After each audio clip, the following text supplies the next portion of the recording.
For tonight's Conversations with Great Minds, I'm joined by Medea Benjamin. Medea has worked as an economist at the United Nations and the World Health Organization and is the co-founder of both the peace group Code Pink and the human rights organization Global Exchange. She's written for the Huffington Post, Alternate and Common Dreams, and is the author of several books. Her newest is Drone Warfare, Killing by Remote Control. And it's a must-read for anyone who wants to know the true story behind the 21st century's most famous weapon, the drones. Medea Benjamin, welcome to the program.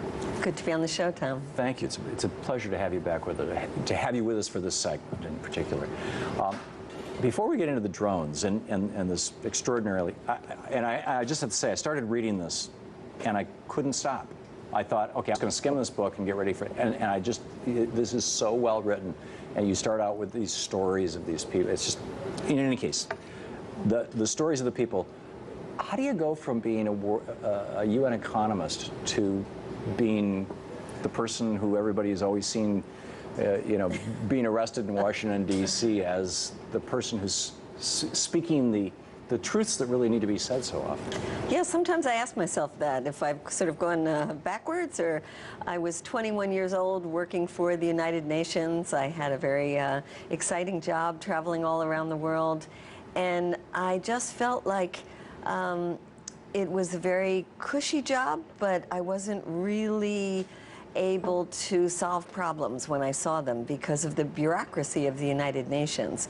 So I'd see these terrible problems, like one of the first things I started out with was watching these fake doctors come into small African villages and try to convince women to stop breastfeeding and instead give powdered milk to their children. Remember that whole Nestle's scandal? And I said, oh my God, this can't happen. I've got to stop this. And then I was told by the UN, wait, that's not your job. And I did actually get involved in that whole boycott and coming up with the first international code of conduct against these companies that were using fake doctors to sell infant formula. But it started me out on a path of realizing that a lot of the problems are political, either dealing with corporate abuses or government abuses. And I wanted to be a little freer to be able to jump right in and try to solve problems rather than just report on them, write about them, but actually do something about them. Well, one of the things that has always impressed me about you and the work that you do is that with Code Pink and other parts of your life as well, is that there has really never ever been a time, at least in the United States, and I'm probably in world history, when some leaders changed society. It's always been movement politics. It's always been grassroots. It's always been ground up, and that's very much what you're about. Was there a moment of realization? Is that what you were just describing? That how did you create Code Pink? What or get into this? I mean, I have felt that it is the role of, I consider myself a global citizen. I'm based here in the U.S., but I'm a global citizen. And I feel very connected to people and movements and issues around the world,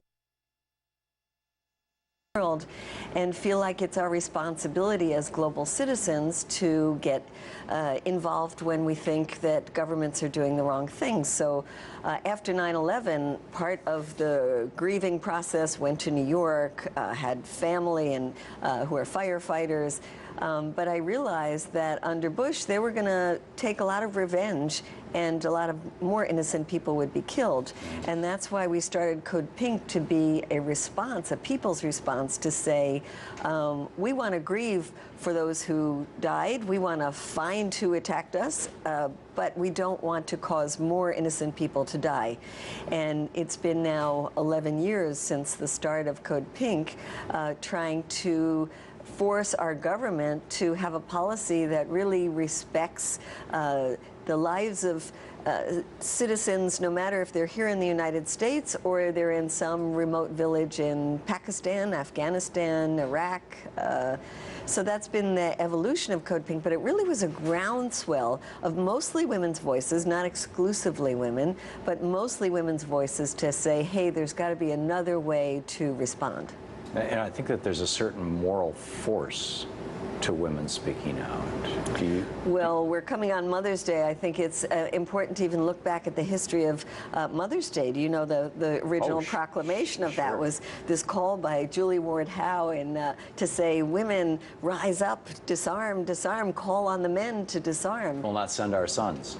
We will not allow our children to be raised to kill other mothers' children, which is a beautiful sentiment that I feel very strongly about as a mother, and love to connect with mothers around the world to join together to say, how are we going to stop our children from killing other people's children? How do we do that?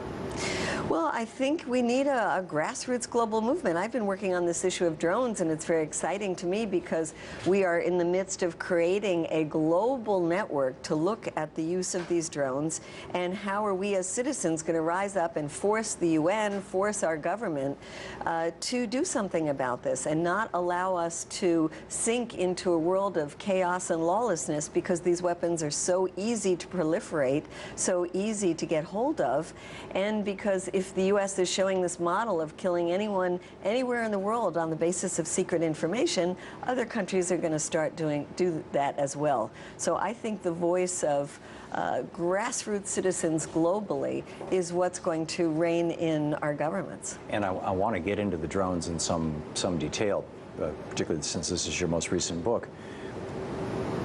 And you open this book, or one of the first stories that you tell in this book, is about meeting a family that was actually not killed by drones, was killed by it was Tora Bora, wasn't it? No. Well, I told the story about a family that was killed by drones. Right. In the initial story is about a family that fled Afghanistan after the U.S. attack there, and was then on the streets in Pakistan when I met the young woman. So it's like drones are a piece of this larger thing of U.S. foreign policy, and not just U.S. foreign policy. It seems that every empire and increasingly every nation that wants to assert its authority around the world has of, let's solve conflicts by killing people.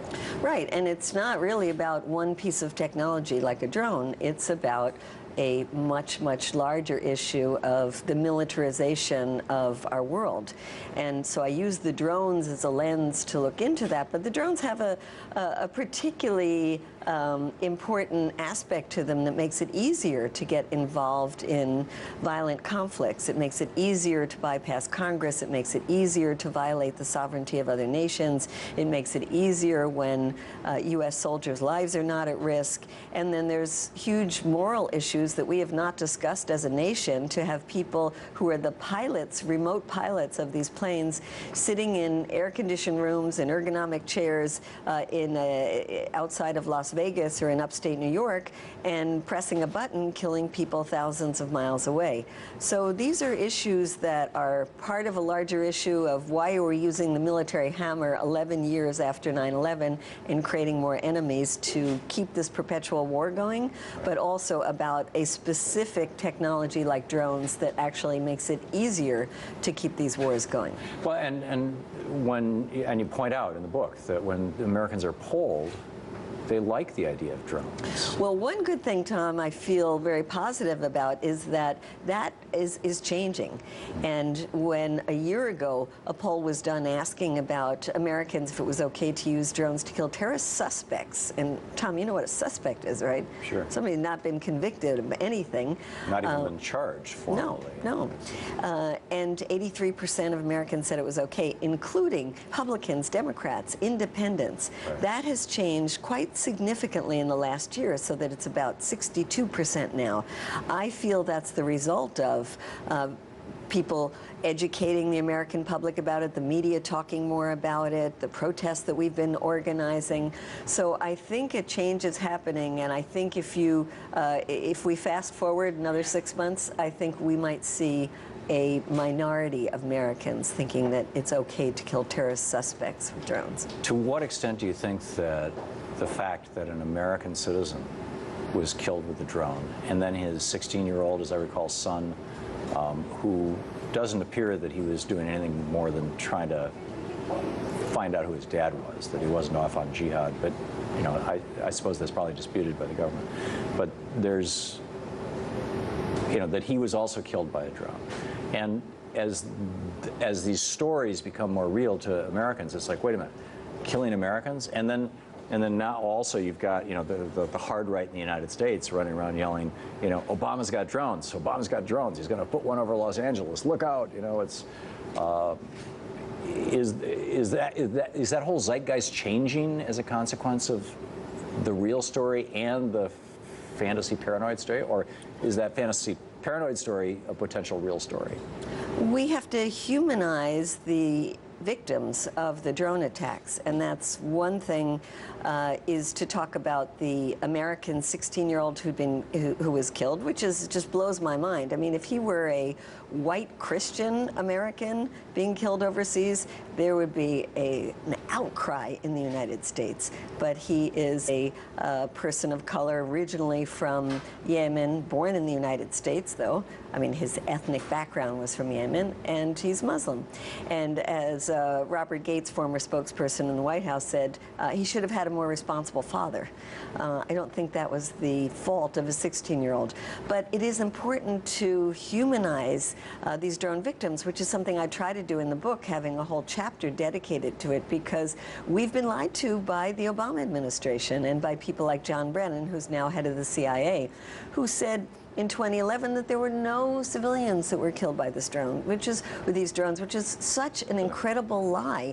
And the administration has lied, saying it's just been a handful. There are thousands of people killed by these drones, and at most we know 2% of them were on a high-value target list. Who are the other 98%? The government really has a lot of explaining to do and a lot of changes that must be made for our government to comply with international law, and I would even say the U.S. Constitution, because when it comes to killing a 16-year-old American citizen, I don't think that is the kind of due process that our founding fathers talked about. Yeah, I don't think so either, and it raises really a whole series of larger issues about what, blowback, but even before we get to blowback, I mean, just what is an appropriate way to conduct our policy? How do we do this? Well, also, I'm just getting so disgusted at the Obama administration because President Obama is the most powerful man in the world. Is that not correct? Well, arguably. Well, supposed to be the most powerful, and he's the commander-in-chief. He says he wants to be more transparent about this policy. It's the most undemocratic policy put in the hands of the most untransparent entities like the CIA, the Joint Special Operations Command. He has even hidden from the public the legal memos that justify the use of these drones, and yet he comes to the public and says, I want to be more transparent. Yeah. Well, then be more transparent. There you go. More of tonight's Conversations with Great Minds with Medea Benjamin after the break. Welcome back to Conversations with the Great Minds. Tonight, I'm joined by Medea Benjamin, co-founder of Code Pink and Global Exchange, and author of the new book, Drone Warfare, Killing by Remote Control. Medea, we've been talking about the consequences of having these drones, the civilians who are dying, and I want to get into the blowback, how this is actually not helping us achieve the foreign policy goals that we're saying. But there are just some fundamental issues of due process that are built into our Constitution that does not refer to citizens, it refers to persons. And that drones seem to be corrupting more than any other system of warfare has corrupted before, or not. Would it be an exaggeration to say that, or is that actually what's happening? Well, I think what's happening, and let's look at the transition from the Bush administration to Obama, where the Bush administration had captured so many people and thrown them into indefinite detention in Guantanamo. The Obama administration came in and said, oh, it's easier just to kill them. And they pretend that the drones are because it's not possible to capture people.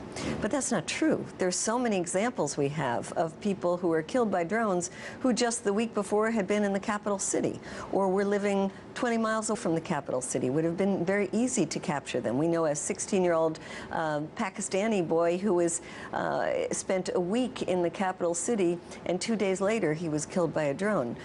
So the drones are not being are being used instead of capturing people, giving them a chance to a trial.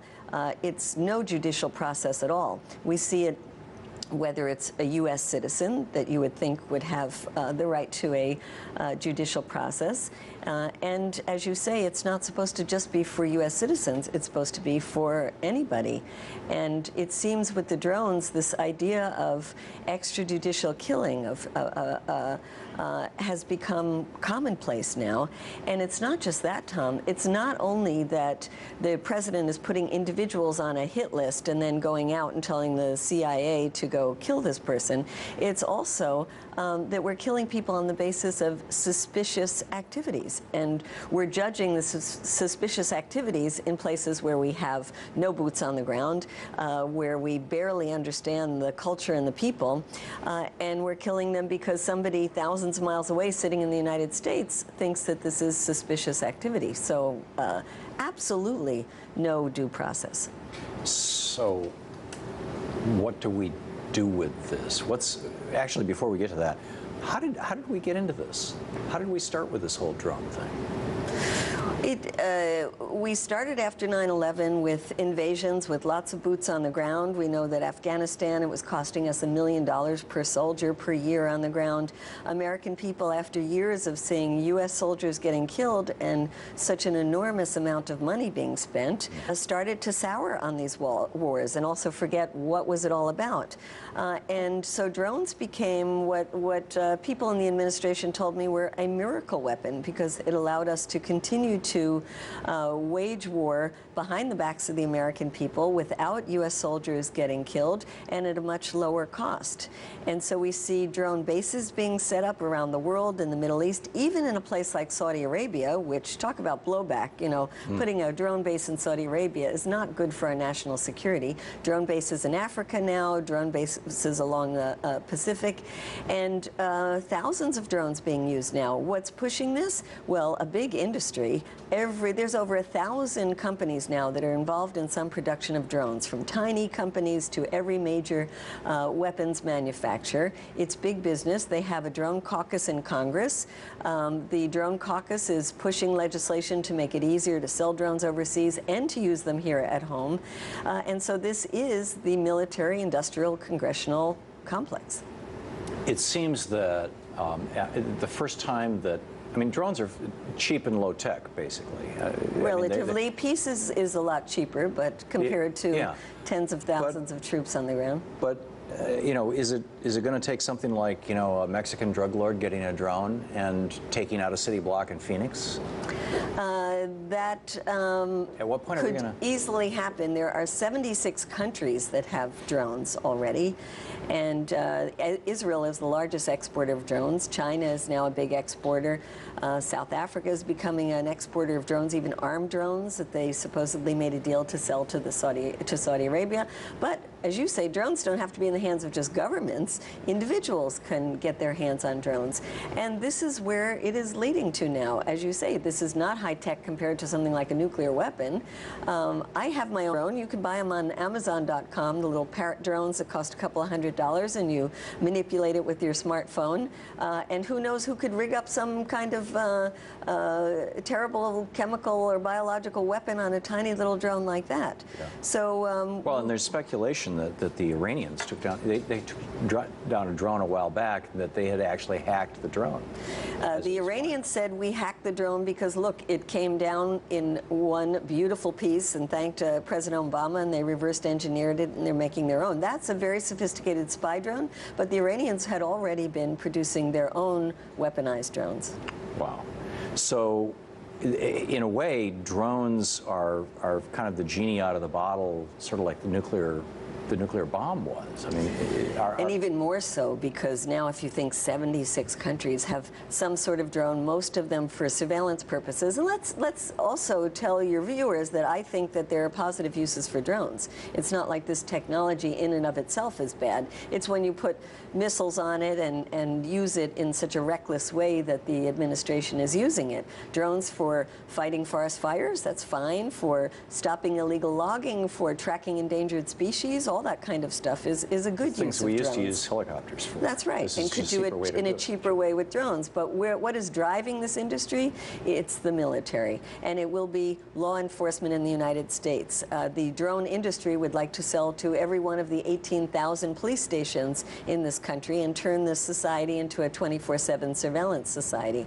So I think it's being driven by an industry that's constantly looking for markets, and we've got to find a way as a global citizen movement to rein it in. At what point does that happen? I mean, when the nuclear genie got out of the bottle, America was at the forefront of trying to have nuclear non-proliferation deals, mostly because we just didn't want anybody else to have the technology.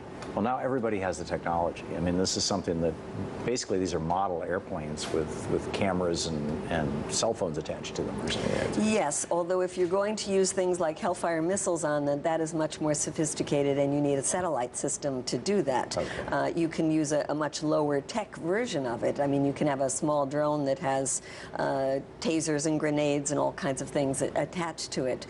But at what point do we rein it in? We rein it in now. I was just in London at a meeting of human rights groups that had been successful in banning landmines, cluster bombs, stopping blinding lasers before it started,